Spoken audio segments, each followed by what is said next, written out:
अस्सलाम वालेकुम, नमस्कार, सत श्री अकाल एंड गुड आफ्टरनून। दोस्तों कैसे हैं आप? आई डू होप आप सब अच्छे होंगे जी। मैं आज संडे है, छुट्टी है, वॉक के लिए बाहर आया हूं और लेकिन आप दोस्तों के कुछ कमेंट्स आए हुए थे, उसके ऊपर जो है वो मैं साथ साथ इंफॉर्मेशन जो है वो भी मैं दूंगा।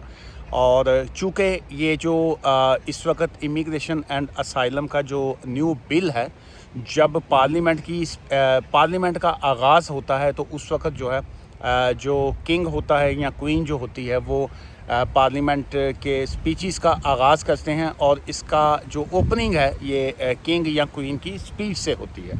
सो इस वक्त जो है चूँकि किंग हैं इस वक्त, तो उन्होंने जो है अपनी स्पीच से जो है वो आगाज़ किया और उसके बाद जो है पहला इमिग्रेशन एंड असाइलम के हवाले से जो बिल पेश किया गया है उसमें बहुत सी चेंजेस, अमेंडमेंट्स और इस HC चेंजेस के हवाले से हैं, जिसको मैं ये समझता हूँ ह्यूमन राइट्स और असाइलम के हवाले से काफ़ी इसमें आने वाले टाइम में काफ़ी सख्तियाँ जो हैं वो आने को हैं। उसी हवाले से और कुछ और दोस्तों के भी कमेंट्स थे, उस पर जो है मैं साथ साथ जवाब भी दूँगा और आपको थोड़ी जी वॉक जो है ना ये भी मैं दिखाऊंगा और लोगों से ये कहूँगा, मोटिवेट भी करूँगा कि दो काम मत कीजिए।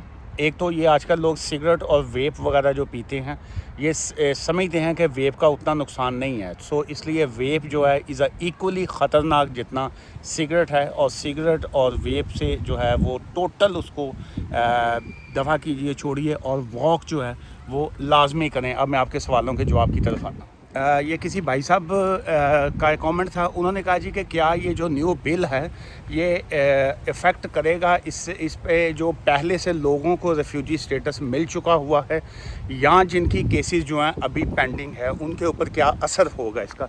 देखिए, नंबर एक तो ये है कि जिनको ऑलरेडी पहले से जो है रेफ्यूजी स्टेटस मिल चुका हुआ है उसके ऊपर तो इसका कोई ताल्लुक़ नहीं है, और जिन लोगों की अभी तक एप्लीकेशन जो है वो पेंडिंग है असाइलम की, मैं ये समझता हूँ कि शायद उसके ऊपर भी इतना असर जो है ना पड़े, क्योंकि अभी ये बिल है, ये बिल के बाद डिबेट होगी, अभी बहुत लंबा इसका काम है और ये जिस वक्त पास होगा उस वक्त देखेंगे कि हालात जो हैं वो कहाँ और किधर की तरफ जाते हैं। अच्छा जी, ये किसी भाई साहब का बड़ा इंटरेस्टिंग सा एक सवाल है। उन्होंने कहा जी कि हम इस वक्त FLR पे हैं आफ्टर PSW, तो क्या हम अपने कंट्री जो है वो विज़िट कर सकते हैं?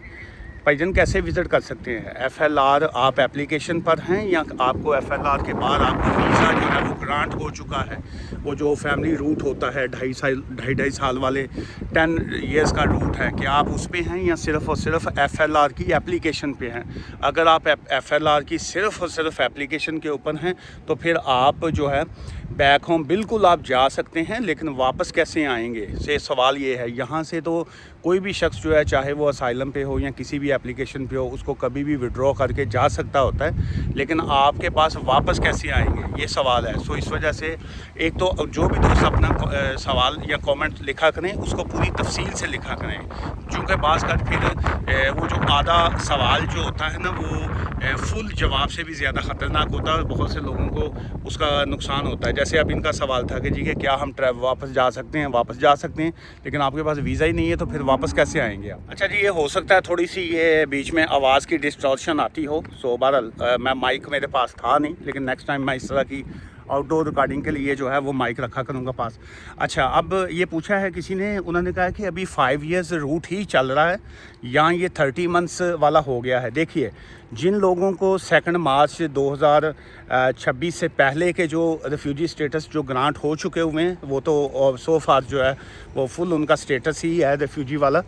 और जो अनाउंसमेंट्स आई थी उसमें ये था कि जो 2 मार्च 2026 के बाद जो असाइलम क्लेम होंगे और यहाँ उसके ऊपर जो फ़ैसले आएंगे उसके ऊपर जो है उनको हम 30 मंथ्स का वीज़ा ग्रांट करेंगे और उसको फिर रिव्यू करा करेंगे। एवरी 2.5 साल के बाद रिव्यू होगा, और अगर उस कंट्री की कंडीशन अच्छी हो चुकी हुई तो हम उनको जो है कहेंगे वापस चले जाओ, और अगर उस कंट्री की सिचुएशन स्टिल वैसी हुई तो रिव्यू का मतलब ही यही है कि हम जो है फिर आगे उनका वीज़ा जो है वो एक्सटेंड करेंगे। ये है फ़िलहाल की जो अपडेट्स हैं, लेकिन इसमें गवर्नमेंट की तरफ से कोई सो फार क्लैरिटी इतनी ज़्यादा नहीं है। जब तक क्लैरिटी नहीं आती उस वक्त तक हम यही अपडेट आपको दे सकते हैं जो गाइडेंस के थ्रू हमें प्रोवाइड की जो अपलोड की थी। तो उसमें फ़ी वेवर के हवाले से इंफॉर्मेशन दी थी कि अगर आप फ़ी वेवर की एप्लीकेशन फ़ाइल करते हैं on the basis of your PSW visa जो है, अगर किसी के पास ये स्टूडेंट या PSW वीज़ा हो, तो नंबर एक तो ये है कि आप फ़ी वेवर के एलिजिबल नहीं होते, चूँकि ये फ़ी वेवर जो है ये सिर्फ उन लोगों के लिए होती है जिनका असाइलम क्लेम रिफ्यूज़ हो चुका होता है, या वो किसी और तरह की एप्लीकेशन फैमिली रूट पे होते हैं, या वो अपना ह्यूमन राइट्स जो है वो क्लेम करना चाह रहे होते हैं। इसके अलावा और भी बहुत सी कैटेगरीज होती हैं। सो टेक्निकली तौर पे स्टूडेंट्स जो हैं वो यहाँ जब PSW पे होते हैं तो वो भी फ़िलहाल जो है वो क्या कहते हैं, एक माहौल बना हुआ है, तो वो भी ये एप्लीकेशन फ़ाइल कर रहे हैं और फ़िलहाल जो है होम ऑफिस भी उस एप्लीकेशन को देख लेता है।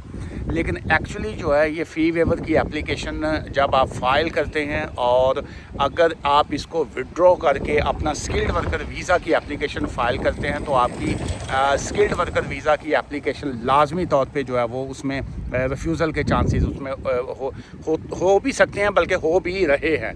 सो इस वजह से जब आप फ़ी वेवर फ़ाइल करते हैं तो आपको फिर वेट करना पड़ता है until they decide your fee waiver application जो है, फ़ी वेवर की एप्लीकेशन का फ़ैसला यस में आए या नो में आए। दोनों कंडीशंस में जो है, ये जो भाई साहब ने अभी सवाल पूछा था कि अगर रिजेक्ट हो जाती है एप्लीकेशन तो क्या हम तब अपना स्किल्ड वर्कर वीज़ा जो है वो फ़ाइल कर सकते हैं? The answer is no. आपने जब फ़ी वेवर फ़ाइल किया तो उसके बाद आपको वेट करना है, और उस वेट के बाद जो है आपकी एप्लीकेशन चाहे ये यस हो या नो हो, दोनों कंडीशंस में आपको FLR का करना जो है वो लाजमी है। FLR की एप्लीकेशन फ़ाइल करना एज अ ब्रिज जो है वो लाजमी है। आपकी एप्लीकेशन फ़ी वेवर एक्सेप्ट हो गई तो ऑब्वियसली आपको जो है वो उसकी जो फ़ीस है IHS की और इमिग्रेशन वो माफ़ हो जाती है, वो आपको पे नहीं करना पड़ती। अगर आपकी रिजेक्ट हो गई तो आपको वो फ़ी जो है वो पे करना पड़ेगी। बट बोथ कंडीशंस जो है FLR करना लाजमी है, क्योंकि अगर आप FLR नहीं करेंगे, डायरेक्ट स्किल्ड वर्कर वीज़ा करेंगे तो skilled worker visa again refusal आएगी। FLR करने के बाद जो है साह चढ़ गया, फिर आप जो है वो अपना स्किल्ड वर्कर वीज़ा फ़ाइल करेंगे। सो जो आपने पूछा कि क्या FLR एज अ ब्रिज है, बीच में एज अ पुल के तौर पे है, द आंसर इज़ यस, बिल्कुल वो पुल के तौर पे है। और यस, अच्छा जी, ये कई लोगों के बड़े फजूल किस्म के भी सवालात होते हैं। हो सकता है ये अच्छे सवाल हों, बल्कि मैं ये समझता हूँ, मैं इसलिए इसको फजूल कह रहा हूँ क्योंकि आपने सोशल मीडिया के ऊपर जो है वो पोस्ट किए होते हैं। सो अगर आप यही प्राइवेट एंड कॉन्फिडेंशियलिटी के तौर पे किसी भी लॉयर के साथ इंगेज करके उनको आप जब एडवाइस लेते हैं तो फिर शायद ये फजूल ना हो, चूँकि ये एक नॉर्मल डेली बेसिस के लोगों के इश्यूज़ होते हैं। लेकिन अब आप सोशल मीडिया के ऊपर जो है जब इस तरह का किसी भी वीडियो के नीचे जो है ये कमेंट इस तरह का करते हैं, फिर बहुत सी दुनिया भी पढ़ती है, फिर आपके प्रोफाइल पे भी लोग जाते होंगे, फिर उसके बाद जो है बहुत से लोगों के प्रोफाइल के थ्रू फैमिली प्रोफाइल जो है वो भी निकल आता है। तो इस वजह से एक तो आज इस वीडियो के थ्रू मैसेज ये है कि अपनी प्राइवेसी जो है उसको आउटसाइड ना किया करें। ये आजकल सोशल मीडिया का ज़माना है और ये बड़ा ख़तरनाक है। अच्छा, अब आपका सवाल क्या है जो मैं समझता हूँ फजूल है? आपने कहा जी ये जो वीडियो थी मेरी कि अगर कोई शख्स जो है ओवरस्टेयर है या इलीगल है तो उसमें जो है उसको अगर वीज़ा अगर होम ऑफिस ग्रांट करता भी है तो वो 10 ईयर्स वीज़ा रूट हो सकता है। उसमें डिफरेंट सर्कमस्टांसिस हर बंदे के आते हैं, इंडिविजुअल सर्कमस्टांसिस हैं, बाकी हैं। बट अब आपने उसमें पूछा कि जी के मेरी जो वाइफ हैं, क्या मैं उनको अगर वो प्रेग्नेंट हो जाती हैं, कहा लिखा तो आपने और तरीके से है लेकिन मैं थोड़ा महज़ब अंदाज में कह देता हूँ कि अगर वो प्रेग्नेंट हो जाती हैं तो वो एप्लीकेशन फ़ाइल करेंगी, उनको 10 साल का वीज़ा मिलेगा। मुझे नहीं पता भाई साहब, उसके लिए आप किसी भी लॉयर से एक तो एडवाइस लीजिएगा। अब सिंपल इन्फॉर्मेशन ये है कि एक शख्स जो है वो उसके पास एक्चुअल वीज़ा पहले कौन सा था, ये एक मैटर है। कौन सी वीज़ा पे एंटर हुआ, अभी जो है वो ओवरस्टेयर जो हैं वो किस बेस के ऊपर हैं, कब से वो ओवरस्टेयर हैं, और उसके बाद जो ओवरस्टेयर होने के बाद जो है जो आपके साथ जो है वो रिलेशनशिप जो है वो क्या है, क्या आपकी मैरिज जो है वो रजिस्टर्ड हो चुकी हुई है या आप एज आ अनमैरिड कपल जो है वो एप्लीकेशन आप अपनी फ़ाइल कर रहे हैं, और इसमें बहुत से फैक्टर्स जो हैं वो इन्वॉल्व हैं। और फिर उसके बाद एप्लीकेशन जो होम ऑफिस में जाती है, नंबर 1 तो होम ऑफिस ये तमाम पहलूज़ को देखेगा कि कब से वो ख़तून यहाँ पे थी, आपका रिलेशनशिप कब से था, एविडेंस जो है वो रिलेशनशिप की क्या आएंगी, बहुत से फैक्टर्स आएंगे। And it's not a simple thing. ये इस वजह से जो है लोग ही उन्हें थे प्रेगनेंसियाँ ਵਧਾਈ जान कि जी चलो और कुछ नहीं है तो ये प्रेगनेंट माहौल जो है ये बनाते जाओ, तो शायद इस वजह से जो है वो वीज़ा ग्रांट हो जाएगा। नहीं हो रहे वीज़े ग्रांट, सो इस वजह से जो है अपने लिए मज़ीद मुश्किलात ना बढ़ाएं। सो उसके लिए may be the good thing is कि वो कंट्री लीव कर जाएं, वापस चली जाएं, वहाँ से आप उनके लिए जो है स्पाउस वीज़ा लेके उनको फिर यहाँ पे स्पाउस वीज़ा पे आएँ, तो उनके लिए ये शायद ओवरस्टे और बाकी चीज़ों के इश्यूज़ जो हैं वो भी नहीं बनेंगे। लेकिन यहाँ रहते हुए अनटिल अनलेस उनके अगर बहुत को कंपेलिंग किस्म के, बड़े को कंपैशनेट किस्म के और बड़े ऐसे इश्यूज़ हैं कि उनके लिए बैक होम जाना मुश्किल है, तो फिर शायद सिचुएशन जो है थोड़ी डिफरेंट हो सकती है।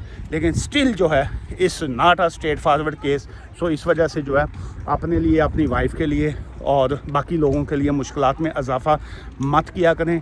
रूल्स को, सिस्टम को आप जितना अब्यूज़ करते हैं तो उसमें बाज़ का जो है सही लोग जो हैं वो भी पिस जाते हैं। आज की इस वीडियो से मुझे इजाज़त दीजिएगा, दुआ में याद रखिएगा। Take care, bye for now, thank you.